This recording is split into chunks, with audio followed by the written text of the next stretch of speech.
Ryan. And I'm Logan. And this is Tops. What's up? And this is Bottoms. What's up? Oh, you almost got me in there, boy. And this is Triple. What's up, avocados? Oh, welcome to the lair. Wow, it's been a while.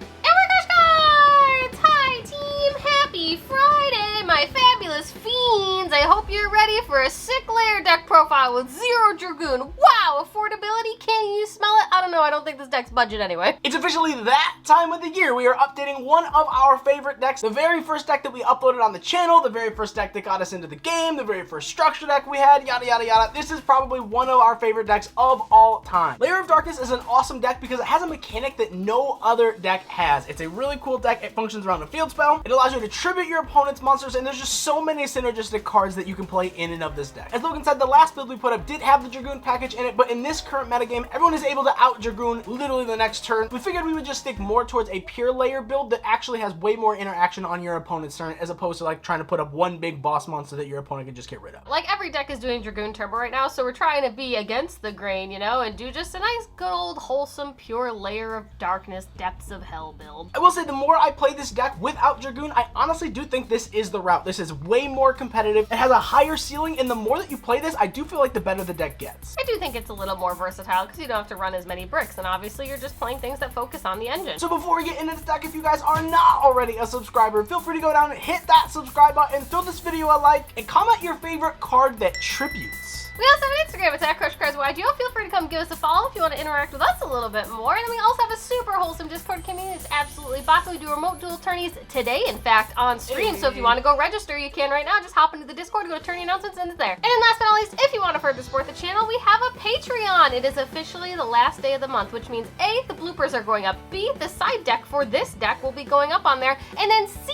if you want to get in on all of the May rewards like merch, deck building with us, sessions with us, remote duels with us, you can right now. The link is in the description box down below if you want to go hang out there, but if not, that's okay. We're just happy you're here to hop into the lair. Also, fun fact, for all of our patrons out there, or future patrons, the lair is literally what we call our chat room in the Discord for patrons, because we love this deck so much, we literally named it the lair, so shout out to Lair. Alright, so yeah, let's just dive right in. Alright, so starting off for our standard cliches, this is the third best boss monster ever printed out of a structure deck. This is Darkest Diablos at 2. This card is really, really good because this card has 3 relevant effects. The first of which is more of a condition, which your opponent cannot tribute this face-up card. Also, it cannot be targeted by card effects. This card is insane. It's a 3K beater that can't be tributed by your opponent and cannot be targeted. Wow, so they can't like kaiju this card? Crazy. That's wild. Everyone's playing kaijus right now, so that's pretty neat. Nibiru who? And then it also has the additional effects where if a dark monster you control is tributed except during the damage step, you can special summon this card from your graveyard or from your hand depending on where it was when it activated. This card literally just plops itself on board for free, and the mechanic of this deck is tributing. And obviously if you have the field spell, it allows you to tribute your opponent's stuff. So just kind of be mindful because this will not trigger if your opponent's stuff is tributed. You do have to tribute your own dark monsters. And then it also has the additional effect where while face up on the field, you can tribute 1 dark monster, and then your opponent places 1 card from their hand on either the top or bottom of their deck. So this card rips a card out of your opponent's hand, it special summons itself for free, it can't be targeted, it can't be tributed. Like, this card is just amazing.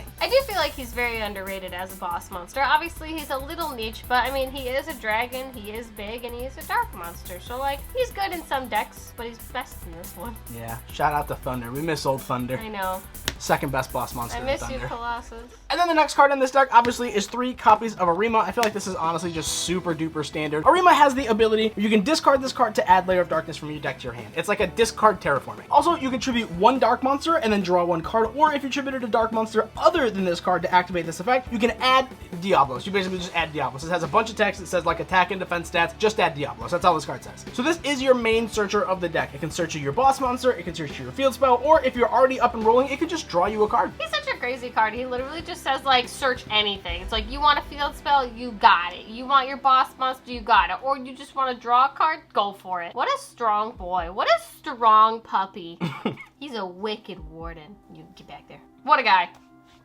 And then probably for the best card in the entire deck, we're playing triple copies of Lilith, Lady of Everybody's Lament. best girl. Dude, this card is literally like unbelievable in this deck. What can't she do? So Lilith is a quick effect where you contribute 1 dark monster and then reveal 3 normal traps from your deck. Your opponent randomly chooses one and you set it directly to your field. Then you just shuffle the rest back into your deck. Man. This card gets you access to any trap card in your deck. It has to be a normal trap, but any trap card. It also has the one like restriction where if this card is normal summoned, its attack becomes 1,000 instead of 2,000, but like that doesn't really matter. This is the best interruption because it is a quick effect. With Lair face up on the field, you get to tribute your opponent's stuff, clear a card off their board, and then set a trap card. And then we'll get into some of the incredible trap lineups later on in the deck profile. I feel like the most balanced thing about Lilith is the fact that you just can't activate the trap that turn. Could you imagine if it let you? I know. She would be like Trap Trick in a better universe and prettier.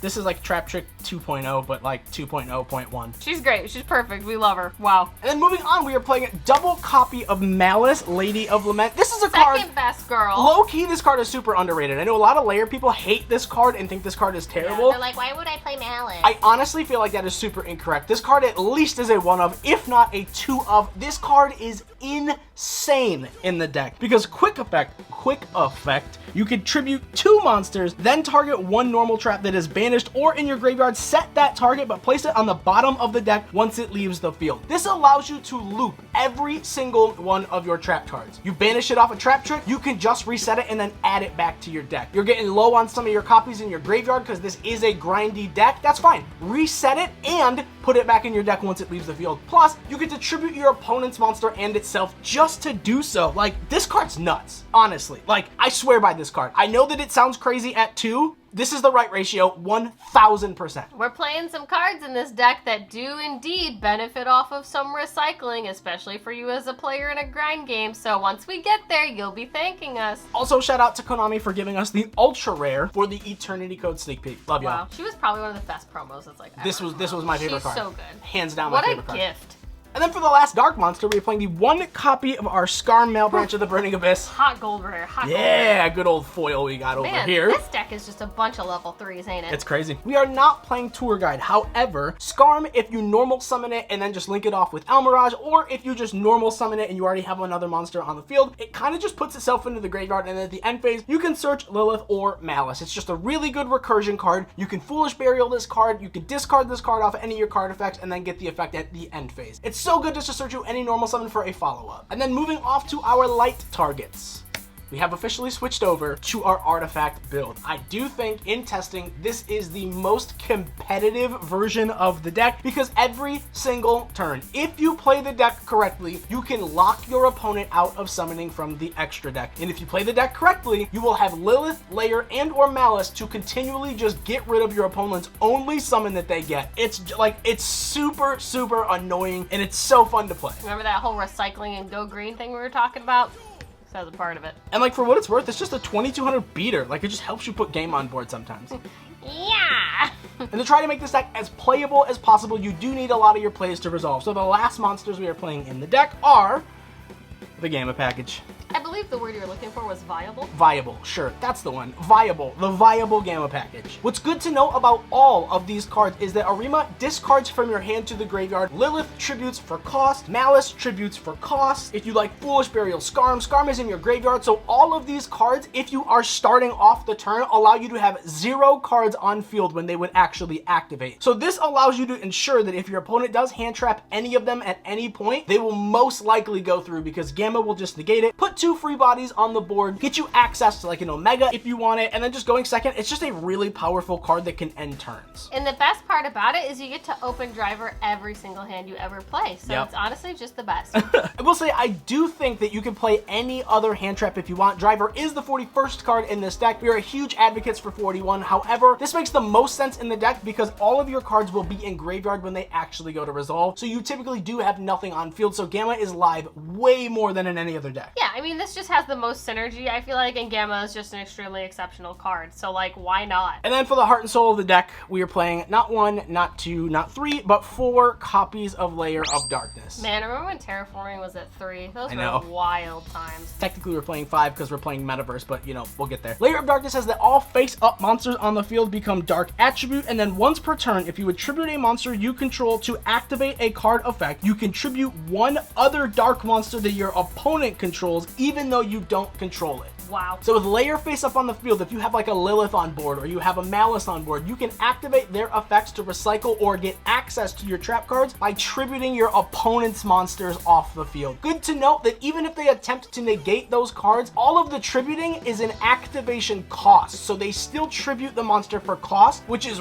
really, really hard to stop. I mean, yeah, because it's cost. You can't really do much for that at the end of the day, so it's like, uh-oh. And they're all chainable, so like even if they go to do something, you can just chain it anyways and get their stuff out of here. God, it feels good. And then of course, at the end phase, once per turn, special summon as many torment tokens as possible to the turn player in defense up to the number of monsters tributed while this card was face up on the field that turn. That's these guys. Heck yeah. Woo!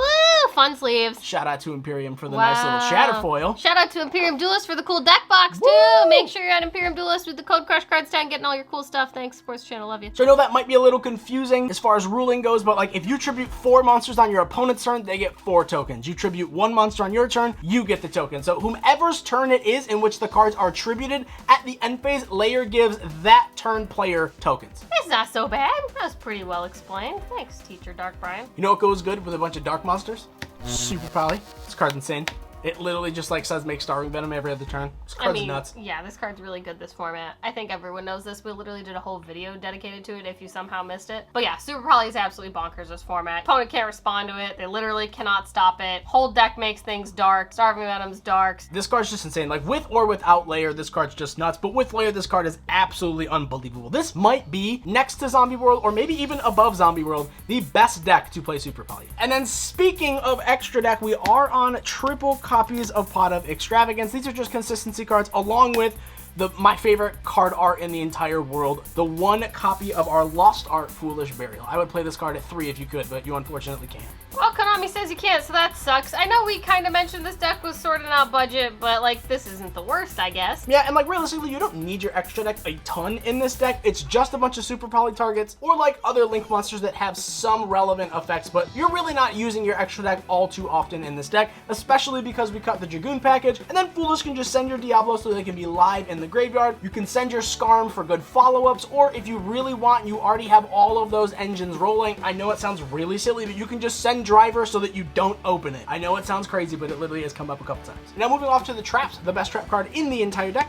Woohoo! 1, 2, 3 copies of Artifact Sanctum. This card says special summon 1 artifact monster from your deck, and then also if this set card in its owner's possession is destroyed by an opponent's card effect, you could target 1 card on the field and destroy it. So not only is this a pop if your opponent tries to out this before you can go to activate it, but if it does resolve, you basically just get access to your scythe, locking your opponent out of their extra deck. This card is literally like the heart and soul of the deck, next to Lair, next to Lilith, next to all the other really good interruptions. Like altogether, these cards aren't super powerful, but when you combine them together, the culmination is just unreal. So you might be asking, once you have access to the scythe, you only really get it for 1 turn, right? Incorrect. Let's move on. Because we're playing triple copies of Back to the Front. This is our trap version, which is searchable in multiple ways in the deck to target 1 monster in the graveyard, special summon it in defense position, not a hard once per turn. Wow. This card is insane. You can link the scythe off. You can even tribute the scythe if Lair is up, because then it will be a dark monster. Getting it in the graveyard, Lilith can then set this, and then you can just continually just loop this all over every single turn, locking your opponent out of their extra deck every one of their turns. Would you like some loops? And the best part about playing Malice is once you get rid of these and they're in your graveyard, or once you banish these off of Trap Trick, you can still recur them to get access to that scythe loop over and over and over again. Malice is truly OP.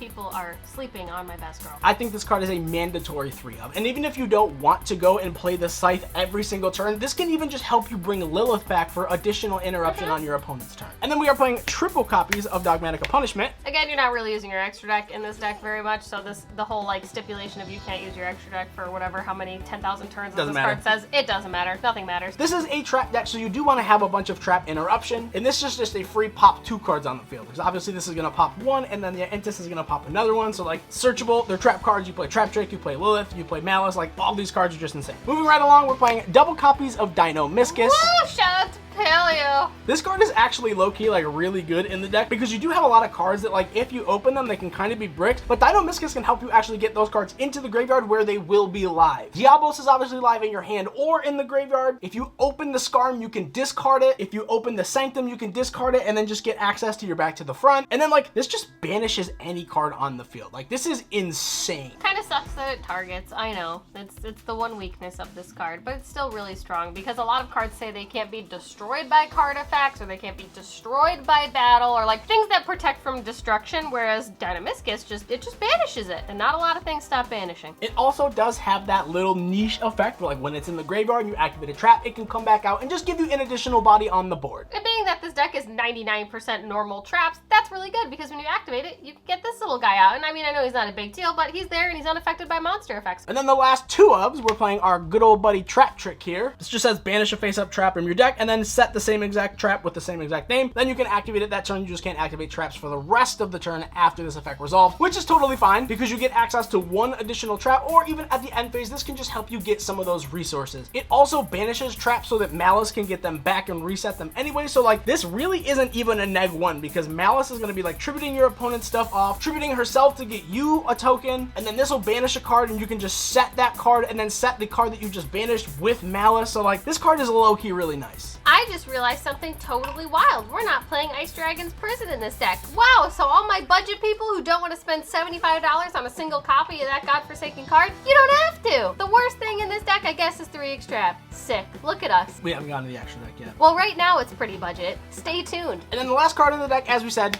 is our 5th copy of Lair of Darkness. Wow. AKA Secret Rare. Shout out to Speed Duel Metaverse, buddy. That is pretty. This card's beautiful. All right, moving on to the extra deck. You're beautiful. All right, we're going to fly through this extra deck because it literally is just like Extrab package. 1 copy of Almirage for Skarm. And then we're on double copies of Beat Cop from the Underworld. This card is actually low-key really insane in the deck because it's just 2 monsters, so it can help you get your Scythe into the graveyard so that you can bring it back with Back to the Front. It also says that if this card is link summoned using 2 dark monsters, which Lair of Darkness makes everything on the field dark, you can tribute 1 monster and then target 1 face-up card on the field. That is the cost. Target Lair, keep it safe by putting a counter on it, and then if that card with a counter on it would actually be destroyed or try to be removed from the field, you can remove the counter instead. And then for the other generic link too, we are playing double copies of Barricade Borg Blocker. This card can just discard a card and then add any field spell from your graveyard back to your hand. Side note, the side deck will be up on Patreon, so there's actually some really hot spice that this card has some really cool synergy with. In the grind game, this can also just add Lair from your graveyard back to your hand so that you don't run out of resources. It's also just 2 monsters with different names, so super duper generic. Bullsword! And then for our super poly targets, we're just playing double copies of Mud Dragon of the Swamp, and then our triple copies of Starving Venom Fusion Dragon. Both of these are just really good in this deck because, I mean, everything is going to be dark 3/4, if not 4/4 of the time. That's all the time. And then rounding out the fusions, we have triple copies of Elder Entity Entis, or Nts, or whatever, just the dance party. Nts, Nts, Nts, Nts. This card just pops cards on the field, and then obviously Punishment will pop additional cards on the field. And then the last card in the extra deck is our 1 copy of our Psyframe Lord Omega. This just allows you to shuffle back resources and can just hand up your opponent for 1. I mean, that seemed pretty budget. You acted like this had like access code in the extra deck. I mean, World Sword's like $30 still. No, he's not. He's like 15. That's first dead. Alright, well then don't get first dead, team. Just grab a $15 one out of the Megatins. I don't know what to tell you. Alright, test stand time. Alright, welcome to the test stand section of the deck. I feel like we usually say this for every trap deck, but like, keep in mind this isn't going to be like a massive combo tutorial because this deck doesn't really have a combo. It's just, you know, set a couple cards and pass. This is more, control-y. Yeah, this is more of like an anti-meta kind of like stun deck. So it's fun. I definitely think that this deck is super cool, but just keep in mind that this is not like a wombo combo setting up 18 negates kind of deck. So with that being said, wombo, he wombo, me see we wombo. Alright, we're just going to do a couple one of these and then we will let our opponent cut. Perfect. Hello, I'm the opponent. The one that you've been playing for a year because that's all we can do. Alright, we're going to start off with Malice. That's a good one. Extrav is also a good one. Oh, there it is. There's our Lair.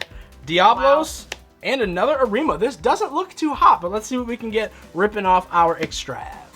Alright, we're going to just Nice little shuffle up real quick of these bad boys. And then, how do you want to do it, opponent? Just top 6. Top 6? All right, cool. I have no interruption. I don't play Ash. 3, 4, 5, 6. We're showing you guys. Yeah, but we're showing you just so you know. You will obviously, not show your opponent. you don't show your opponent. And then we'll draw 1 and 2. Yo, that's lit. That's real lit. Okay, No, so. that's Lilith. I can't spell Lilith without lit.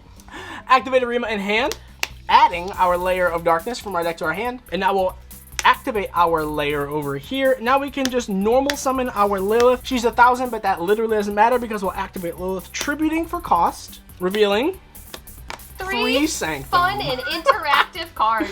Good news is your opponent knows what's coming for him, so we're just gonna randomly set one of those because they have no clue which one it is. I'll random. And then obviously Lilith was a dark monster in which was tributed. So like, wow, Diablos Doink. just comes out. That's so silly. We'll set our super poly and I mean, this is pretty crazy. Yeah, like, I mean, it's pretty wild how literally just tributing Lilith for her own effect for cost just gets this guy out. And then you've got Super Poly and Sanctum. So even if they somehow are like, notice Sanctum because they now know it's there, you've still got a Super Poly that they have to deal with. Alright, so obviously we have our 2 really like insane forms of interruption set. We'll go to the end phase and obviously Lair grabbing us a token. Isn't that beautiful? Don't forget the token. It's very easy to forget. And now we'll just go to our opponent's turn. Whoa, I'm sorry. You had something to do? I did too. This is our turn. Sanctum will then special the Scythe. Obviously, Scythe, you know, your opponent now can't special from their extra deck. And like, even if they do manage to stop this or like they have the Ash or yada yada, whatever, like, you have Super Poly to clear 2 more cards on their board. You also have Diablos, which is a 3k beater that can't be targeted or tributed. And then on the next turn, Diablos can rip a card out of your opponent's hand. You have Arima to draw a card, and then we'll just, you know, let's just draw for our next turn, saying we didn't activate the Super Poly. Game was kind of a dead card, but once again, Diablos effect.